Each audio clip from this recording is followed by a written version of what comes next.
नमस्कार, मी नम्रता वागळे. माझा विशेषमध्ये आपल्या सगळ्यांचं स्वागत. जात पंचायतीचा विषय आज चर्चेला येण्याचं कारण ते म्हणजे कंजारवाट समाजामधली जात पंचायत.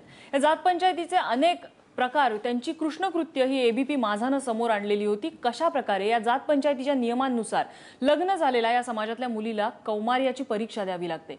असंच एक प्रकरण ताजं आहे आणि या मुलीला 48 तासात, लग्नानंतर अवघ्या 48 तासात घरी पुन्हा परत जावं लागतं की काय, अशी परिस्थिती निर्माण झाली. मात्र आता जो काही संपूर्ण दबाव समाजाने, माध्यमांनी निर्माण केला, त्यावरून ही जात पंचायत नमली असं दिसतंय आणि या दोन्ही जोडप्यांमध्ये दोघांनी समजुतीची भूमिका घेतलेली आहे. मात्र प्रश्न असा उरतो की कायदा आहे, जात पंचायतीच्या विषयी सातत्यानं बोललं जाते, तरीही असे प्रकार का होत आहेत? आपण चर्चा करणार आहोत याच विषयी आणि माझ्यासोबत स्टुडिओमध्ये आहेत माझे सहकारी विलास बडे, जे स्वतः जात पंचायतीचे अभ्यासक आहे, आणि एबीपी माझाने कंजारवाट समाजाचा हा जो प्रश्न आहे, जात पंचायतीमध्ये ही जी अनिष्ट प्रथा आहे ही समोर जी आणलेली होती ती विलास बडे यांनीच आणलेली होती.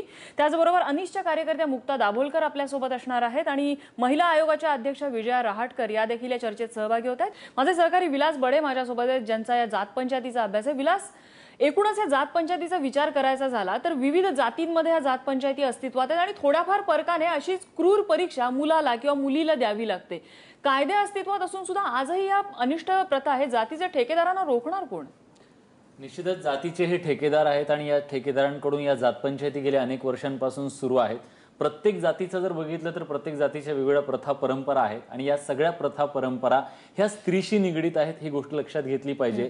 या ठिकाणी जातीची इभ्रत जी आहे ती तिच्या चारित्र्याशी जोडली गेलेली आहे. तिचं चारित्र्य शुद्ध म्हणजे माझी जात स्वच्छ, हा जो त्यातला मूळ गाभा आहे आणि त्यामुळे तिचं कौमार्य टिकलं म्हणजे माझी जात टिकली, माझी जात स्वच्छ, हा त्याच्या मागचा मूळ गाभा आहे. आणि त्याच गाभ्यातून ह्या जात पंचायतीनं तिला कौमार्याची परीक्षा द्यायला लावली. अनेक मुलींना आजही सर्रासपणे ही परीक्षा द्यावी लागते आणि पिढ्यानपिढ्या ही परीक्षा द्यावी लागते. आज या दोघांनी एकत्र येऊन तो निर्णय घेतला, सगळ्यांचा दबाव झाला, त्यातून हे होऊ शकलं. पण अशा अनेक मुली आहेत ज्यांना या अग्निपरीक्षेला सामोरं जावं लागतंय, त्यांना इथून पुढेही जावं लागेल. ते रोखणार कसं, हा प्रश्न. नक्कीच. विजया रहाटकर आपल्यासोबत आहेत, महिला आयोगाच्या अध्यक्ष. विजया रहाटकर, आज कायदा अस्तित्वात आहे तरीही आपल्या राज्यात, पुरोगामी म्हणतो आपण स्वतःला, तरीही आपल्या राज्यात अशा अनिष्ट गोष्टी घडतायत. काय म्हणता येईल यावर? कारवाई कशी होणार? नक्कीच आजची जी ही घटना घडलेली ही अत्यंत संतापजनक अशी ही घटना आहे आणि कोणत्याही महिलेला लाज वाटेल अशीच ही घटना आहे. नाही जात पंचायतीला, नाही कोणत्या व्यक्तीला अशा प्रकारचे मागणी करण्याचा अधिकार नाही आहे. या विषयात मला असं वाटतं की पोलिसांनी त्यांचं काम केलेलंच आहे. त्या ठिकाणी पोलीस गेले होते. सकाळीच राज्य महिला आयोगाने याची दखल घेऊन पोलिसांना आदेशित केलं होतं की त्यांनी या प्रकरणाची पूर्ण चौकशी करून प्रत्यक्षामध्ये काय स्थिती आहे हे आम्हाला सांगावं आणि याच्यावर कारवाई करावी. आता सामंजस्याने दोघांनी जरी प्रश्न मिटवलेला असला तरी असे मुद्दे वारंवार काय येतात याचा पण आम्ही विचार केला पाहिजे. आणि कायदे अनेक बनवले जातात, आपल्या राज्यामध्ये कायदा पण बनलेला आहे, ही एक चांगली गोष्ट आहे. पण हे कायदे शेवटपर्यंत झिरपवण्याकरता आपल्याला अजून खूप जास्त प्रयत्न करावे लागतील.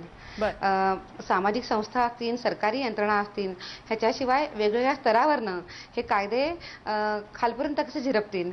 जर तुम्ही कायदा पाळला नाहीत तर तुम्हाला शिक्षा होऊ शकते.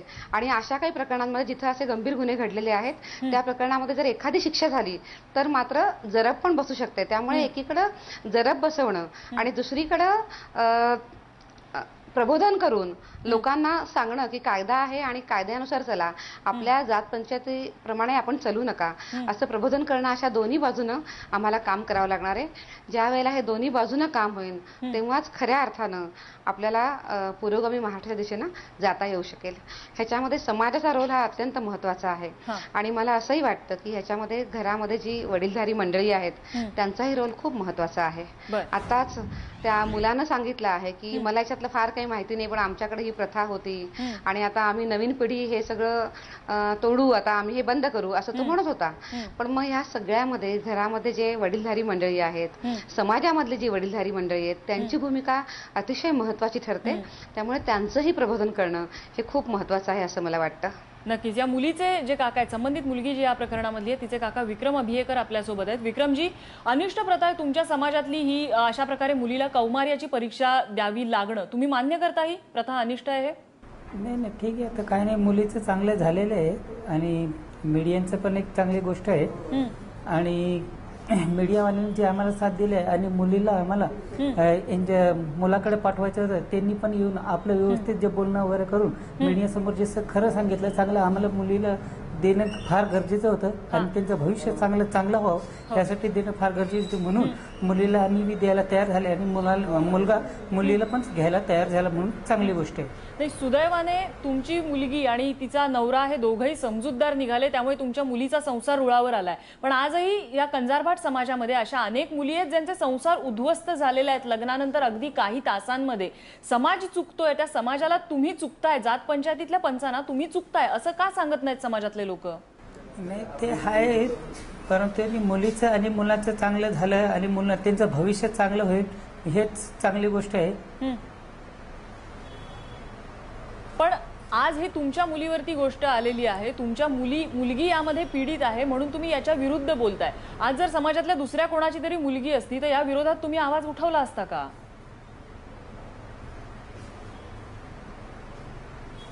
नाही, ते तर आहे. आता मागं पुढे बोलले की एखाद्या मुलीला असं पुढे त्रास वगैरे होण्याचं जर कारण आलं तर बोलणं किंवा पुढे जाणे तर फार गरजेचं आहे. तर आज ठीक आहे, आम्ही पण निवांत होतो, परंतु आता वाट बघता बघता ठीक आहे, मुलीला घेऊन गेले, चांगली गोष्ट आहे, बाकी काय.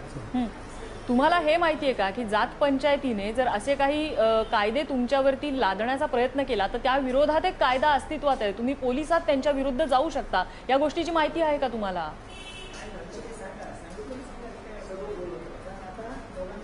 नाही, जात पंचायती तर नाही आहे एवढा तरी, पण आता तरी ते झालंय थोडंसं इकडं तिकडं झालंय जात पंचायतीचं.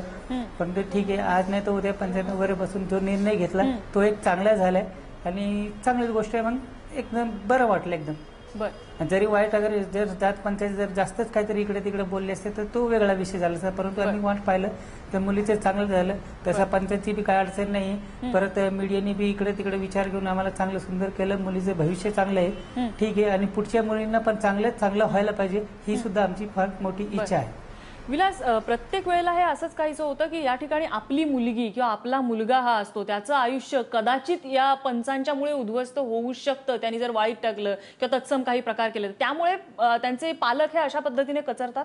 निश्चितच, कारण 22 तारखेला ही सगळी घटना घडलेली आहे.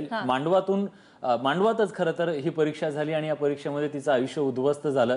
पण पालकांची जी भूमिका होती ती अशी होती की ते पोलिसांमध्ये जात नव्हते. त्यांना आपण सांगण्याचा प्रयत्न करत होतो की प्रश्न तुमच्या एकट्या मुलीचा नाहीये, तर सगळ्या समाजातल्या मुलींचा आहे. तुम्ही पोलिसांमध्ये जा, जेणेकरून इतर मुलींच्या संदर्भात तरी कारवाई होईल. पण त्यांचं असं म्हणणं होतं की आम्हाला पुन्हा याच समाजात राहायचंय, याच पंचांच्या समोर जायचंय, आणि या पंचांच्या विरोधात आम्ही गेलो तर माझ्या ज्या दुसऱ्या 2 मुली आहेत त्यांचं काय होणार, त्यांच्या भविष्यासाठी म्हणून मी जातीच्या विरोधात जात नाही. जातीनंच निर्णय द्यावा, जातीनंच न्याय करावा, कारण मला जातीत राहायचंय. म्हणजे इतकी त्यांची पकड मजबूत आहे की पोलीस स्टेशनचा धाक वाटावा आणि जात पंचायत जी आहे त्याच्यापासून आपली सुटका होणार नाही हे त्यांना वाटावं, म्हणून या बेडीतून ते बाहेर पडू शकत नाहीयेत. आणि ही भीती जी आहे की समाजातून आपण बाहेर फेकले जाऊ, त्यामुळे हे अशा पद्धतीनं केसेस बाहेर येत नाहीत, अनेक दाबल्या जातात.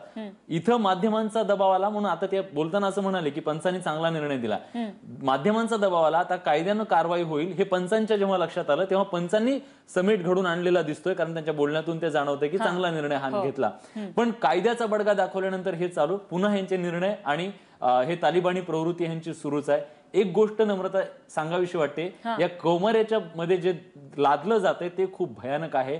या मुलींना आयुष्यात शिक्षण दिलं जात नाही, कारण त्यांचं कौमार्य भंग होईल. यांना बाहेर फिरू दिलं जात नाही, कारण यांचं ह्या बाहेर कुठेतरी प्रेम प्रकरणात जातील आणि मग त्यांचं कौमार्य भंग होईल. त्यांना शिक्षण दिलं जात नाही, पोहायला दिलं जात नाही, खेळायला दिलं जात नाही. ह्यांचं पूर्ण आयुष्य बंदिस्त करून टाकलेलं आहे. का तर ह्या मुलीचं कौमार्य भंग होऊ नये. अगदी बालविवाह लावले जातात, कारण मुलगी ज्या शिकली तर पुन्हा तिच्या कौमार्याचा प्रश्न येऊ शकतो. म्हणजे इतक्या ज्या मानसिकतेत ही माणसं वावरतात, हा समाज वावरतो, त्या मानसिकतेतून बाहेर पडलं पाहिजे.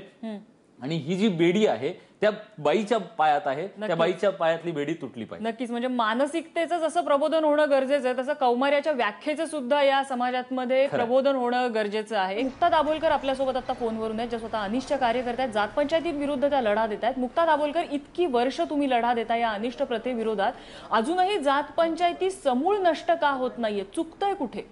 डॉक्टरांचा खून होण्याच्या आधी या लढ्याची सुरुवात झाली संघटितपणे असं म्हणता येईल. आणि हा जात पंचायतींचं अस्तित्व मात्र अक्षरशः शेकडो वर्षांचं आहे. म्हणजे भारत स्वतंत्र झाल्यानंतर संविधान आलं, त्याच्या आधी सर्व ऑफिशियली ज्याला म्हणावं अशा रुलिंग बॉडीज याच होत्या. आणि संविधान आल्यानंतर सुद्धा अनेक माणसं असंच समजतायत अजून की आपल्या जातीच्या अंतर्गतच आपल्या जीवनाचं नियमन होणार आहे. त्यामुळे समाजावरती हा पगडा बसलेला आहे. दुसरी गोष्ट म्हणजे पंचांचे खूप हितसंबंध देखील ह्याच्यामध्ये गुंतलेले आहेत. एक गठ्ठा माणसं स्वतःमध्ये राहिल्याने त्यांना पॉलिटिकल पॉवर मिळते, त्यांना पैशाची मिळते आणि त्यामुळे अशा पद्धतीने आपल्या जातीवरचा कब्जा ढिला करायला ते तयार होत नाहीत. आणि जातीचं अस्तित्व टिकवणं म्हणजे जातीची शुद्धता सो कॉल टिकवणं, आणि ती टिकवण्याचा मार्ग म्हणजे बाईच्या लैंगिकतेवर बंधनं घालणं. तर अशा पद्धतीने जात पंचायती काम करतात. आणि मग वेगवेगळ्या प्रकारे जे आपण असं साध्या शहरातल्या ठिकाणी असं म्हणू की 7च्या आत घरात हे त्याचं अगदी सामान्य रूप झालं. आणि दुसऱ्या बाजूला कौमार्याची परीक्षा द्यायला लागणं की त्या बाईच्या लैंगिकतेच्या ती बंधनं घालून ती जात शुद्ध ठेवण्याचा प्रयत्न करणं, याचं एक अत्यंत टोकाचं क्रौर्य असलेलं उदाहरण आता आपल्या समोर आलं. महाराष्ट्र अंधश्रद्धा निर्मूलन समितीचे जात पंचायत विरोधी अभियानाचे संघटक कृष्णा चांदगुडे आणि ऍडव्होकेट रंजना गवांदे यांनी या मुलीशी संपर्क साधून तिला धीर देण्याचं आणि मुळात स्वतःच्या मनातनं बोलण्यासाठी तयार करण्याचं काम केलं. म्हणजे मला स्वतःला असं मला असं वाटतं की 100 वर्षापूर्वी जेव्हा आपण म्हणू की ब्राह्मण समाजामध्ये बालविवाह होत होते किंवा विधवांचं केशवपन होत होतं, तर तेव्हा त्या समाजामध्ये या गोष्टीला तोंड फुटलं असेल की विधवा मुलीचं केशवपन करण्याला विरोध करणं. तर या समाजामध्ये आज याला तोंड फुटलंय 100 वर्षानंतर. त्याच समाजामध्ये जगणारा हा एक घटक आहे की ज्याच्यामध्ये ही मुलगी सांगते की तिला काय सोसावं लागतंय बाई असल्याने, तिच्या लैंगिकतेवरची बंधनं काय प्रकारे ऑपरेट होत आहेत या समाजामध्ये. आणि मला वाटतं की चळवळीच्या आणि माध्यमातनं आणि प्रसार माध्यमांचा त्याला जो पाठिंबा आहे त्यातून आपण हा विश्वास निर्माण करू शकलो समाजामध्ये की या मुलीला हे बोलावंसं वाटतं. आज तिचा नवरा आणि ती दोघं येऊन आता एकत्र असं म्हणतात की पंचांना या संदर्भामध्ये शिक्षा करा, जात पंचायत बरखास्त करायला लावा. नक्कीच की मुलीचं चारित्र्य आणि शारीरिक संबंध या गोष्टींची सांगड, या गोष्टींचं आपण कुठेतरी नातं जोडून चूक करतोय असं वाटतं का? आपला समाज हा नेहमीच शारीरिक संबंधाशी लावत आलेला आहे प्रामुख्याने.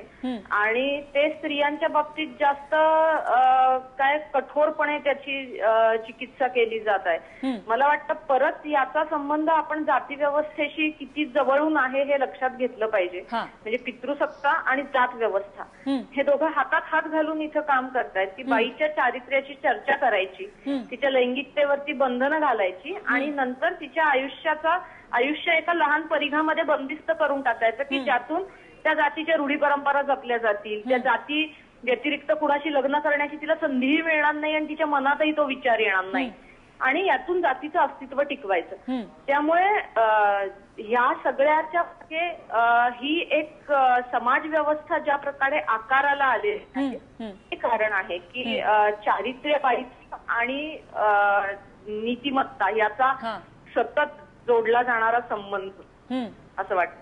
नक्कीच. माझी वेळ संपत आली. अगदी शेवटचा प्रश्न माझा विक्रमजी नाही. विक्रमजी, ही प्रथा अनिष्ट आहे, तुम्ही लढणार का या प्रथेविरुद्ध तुमच्या जात पंचायती विरोधात?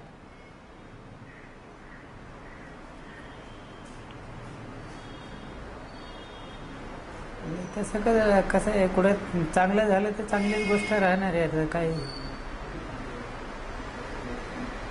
कुठेतरी ही भीती असते जात पंचांची, कारण त्यांच्या हातामध्ये ताकद असते आणि त्यामुळेच हा समाज, या समाजामधले जे कोणी दुबळे आहेत ते समोर येऊन बोलत नाहीत की आपल्याला काय त्रास होतोय. एखादी स्त्री ज्या वेळेला या समाजाचा घटक असते, जोपर्यंत ती दुसऱ्या कोणाला आन्सरेबल नसते, आपल्या शरीरासोबत काय करायचं हा संपूर्णपणे त्या स्त्रीचा निर्णय असतो. त्यावरती कोणती जात पंचायत काय, कोणतीही शक्ती तिच्यावरती कंट्रोल करू शकत नाही. तो संपूर्णपणे त्या स्त्रीचा हक्क आहे आणि त्या हक्कावरती जर तिच्या गदा येत असेल तर नक्कीच त्या विरोधात आवाज उचलायला पाहिजे. आणि जातीच्या नावाखाली जर ही गदा येत असेल तर त्यांच्यावरती कायद्याने गुन्हे दाखल केले पाहिजेत, कारण आपल्या कायद्याने आपल्याला तसा हक्क हक्क दिलेला आहे। या चर्चेसाठी सर्व मान्यवरांनी आपल्याला वेळ दिला त्याबद्दल त्यांचे आभार आणि हे नव दाम्पत्य त्यांचा संसार सुखाचा हो यासाठी त्यांना शुभेच्छा।